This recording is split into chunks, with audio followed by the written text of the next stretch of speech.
Bonjour Monsieur le Président, merci de nous recevoir. Et pour ce 3e JT, nous avons choisi de parler avec vous de la place des médias à Saint-Martin.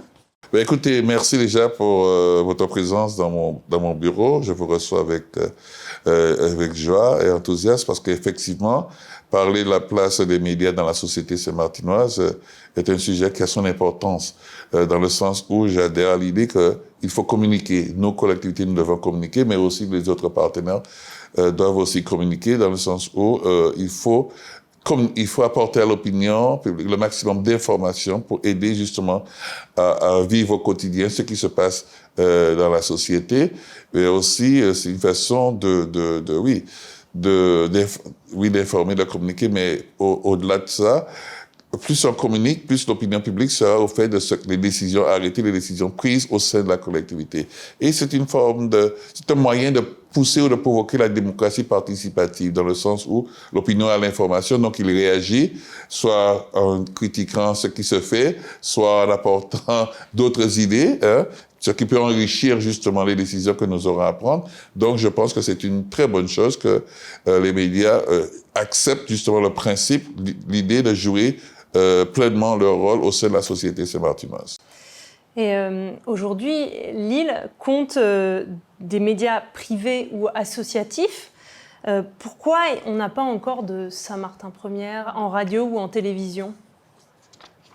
J'avoue, j'ai pas la réponse à cette question, mais moi, j'accueille avec beaucoup de satisfaction que il y a beaucoup de médias qui se créent, qui se développent, qui s'installent sur le territoire et qui contribuent à, à l'enrichissement intellectuel, dans le sens où, justement, il met dehors au grand public, il apporte au grand public des informations clés pour aider à faire des jugements par rapport à ce qui se fait, ce qui se crée au sein de la collectivité, mais d'une manière générale, parce que vous n'êtes pas là pour venir tout le temps voir le président.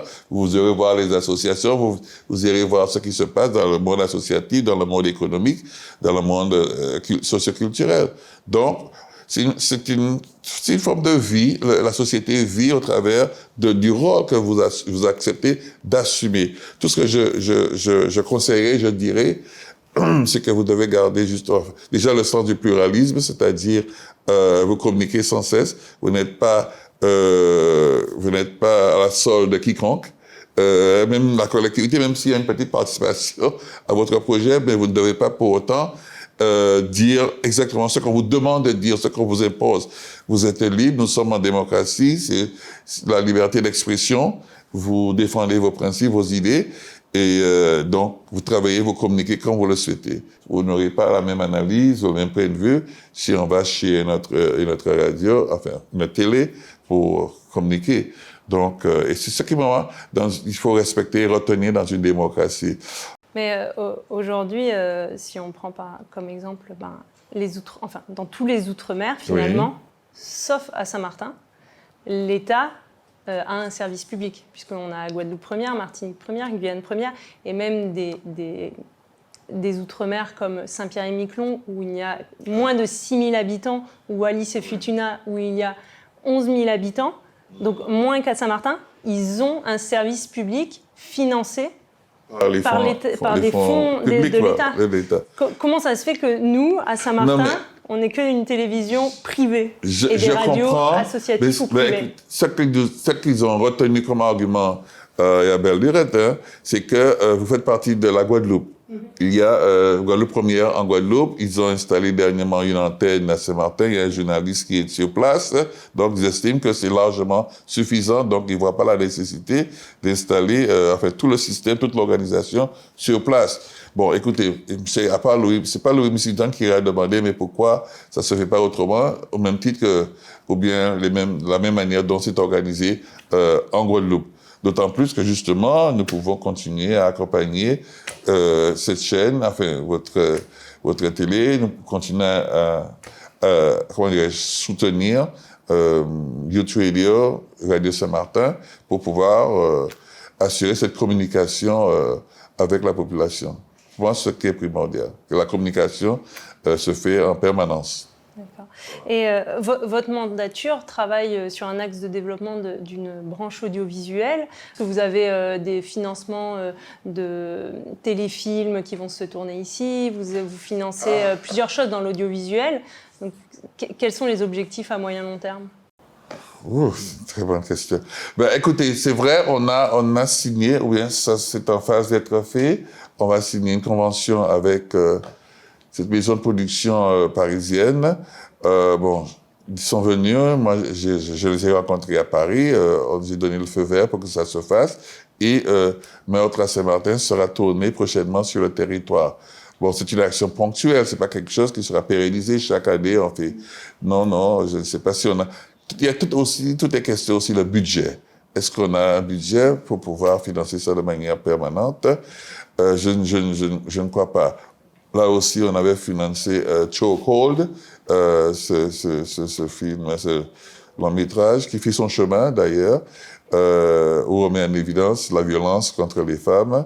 Donc c'est pour ça qu'on a tenu absolument à apporter notre financement, notre soutien moral et financier, parce que c'est un très bon, un beau projet, une belle réalisation. Donc les actions de cette sorte-là pourront être financées parce que oui, ça entre dans le cadre de ce qu'on souhaite promouvoir. D'accord?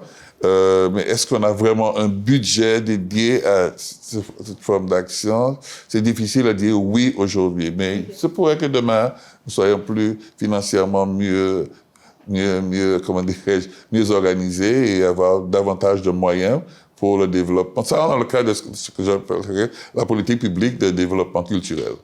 D'accord? Donc, je ne l'écarte pas, mais je dis c'est un peu compliqué parce qu'en fait, ce qu'on privilégie en premier temps, c'est, dans un premier temps plutôt, c'est la reconstruction du territoire. D'ailleurs, j'étais dernièrement à Paris pour parler de la reconstruction du territoire. On a approuvé, enfin, bon, plus ou moins, on est en phase avec le programme CCT, les fonds, 43 millions d'euros, et tout ça entre dans le cadre de le PPI, le programme pluriannuel d'investissement de la collectivité.